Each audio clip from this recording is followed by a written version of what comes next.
大家好啊！呢一條影片呢，我就會同大家去柴又公園嗰度呢，享受大自然嘅氣氛。請大家 subscribe 訂閱是美德。呢度呢，就係一個紀念館，咁對出啦係一個小小嘅花園啦，好多人坐喺度，好多人坐喺度休息，小朋友喺度玩，咁同埋呢可以望到附近嘅景色。都好靚，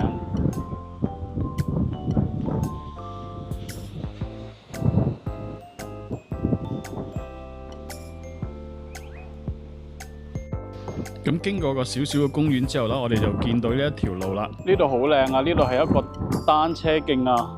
我一見到人踩單車就以為呢個係單車徑，其實呢條係馬路嚟嘅。不過你見到啦，就唔會有好多車行嘅，反而咧我喺呢度咧見咧係單車仲多過。咁見到好多人喺度踩單車啦，咁咧條路好直，好靚，咁同埋啦，可以見到都好遠嘅，可以去到。咁遠遠嗰度啦，就有個足球場，有人喺度踢緊波。咁我再行落啲，嗰度應該仲有一個大草皮啊！好慶幸啦，當日好好天啦，所以嚟到呢個公園咧，感受特別舒服。見到有人攞個露營帳幕嚟露營，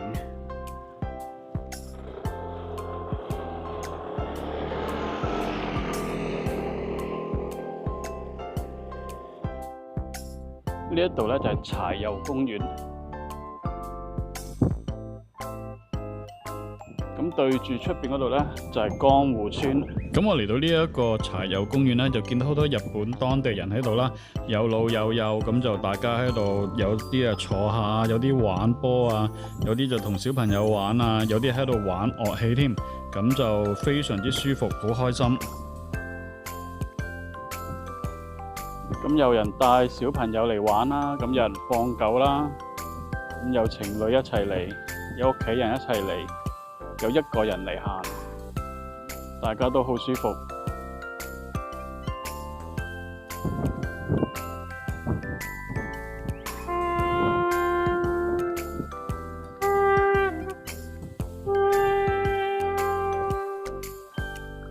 呢一個咧係一個緊急碼頭嚟嘅，咁如果發生地震啦或者海嘯嘅時間呢，就可以俾啲船啦可以緊急咁樣停泊喺呢一度。喺遠處咧見到有一大班學生咧就喺度踢緊波，咁我嘅一貫作風咧，見到咁靚嘅草地咧，我就立即除咗鞋，咁就行下個草地接地氣，去感受下個大自然。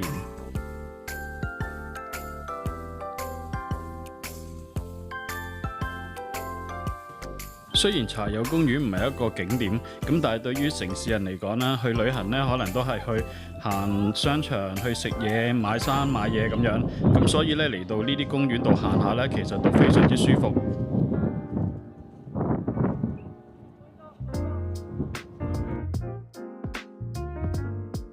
呢度咧而家好大風，咁我就要翻上去啦，我就去嗰個博物館嗰度睇一睇。呢一個紀念館咧，其實都係關於嗰套戲《男人真命苦》入邊嘅嘢。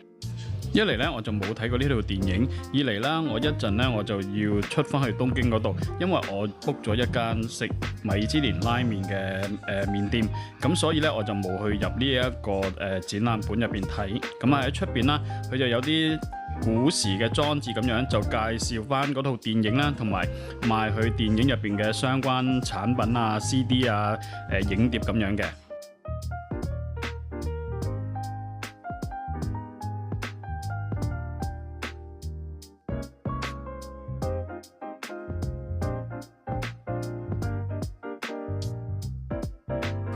而呢一度咧，亦都有一間咧關於電影主題嘅咖啡店。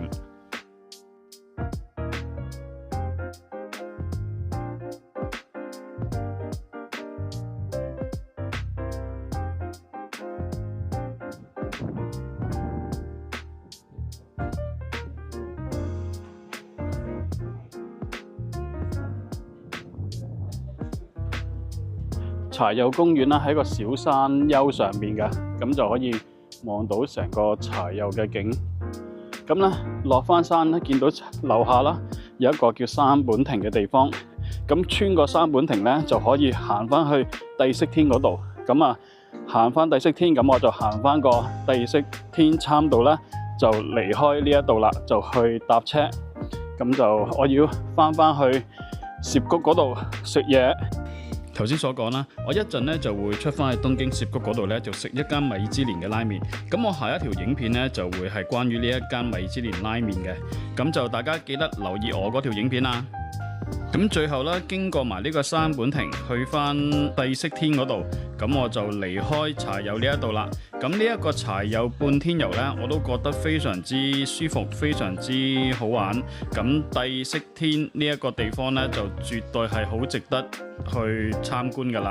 咁而呢一個公園啦，可以抽半個鐘、1個鐘時間去感受下大自然，去舒服下，去享受下咁樣，其實都係一個好好嘅選擇嚟嘅。呢條影片咧嚟到呢度差不多啦。如果大家中意嘅咧，就請俾個 like 啦。最好就係 subscribe 埋我嘅 channel， 咁就可以睇到我嘅影片啦。咁我哋下條影片再見啦，多謝晒，拜拜。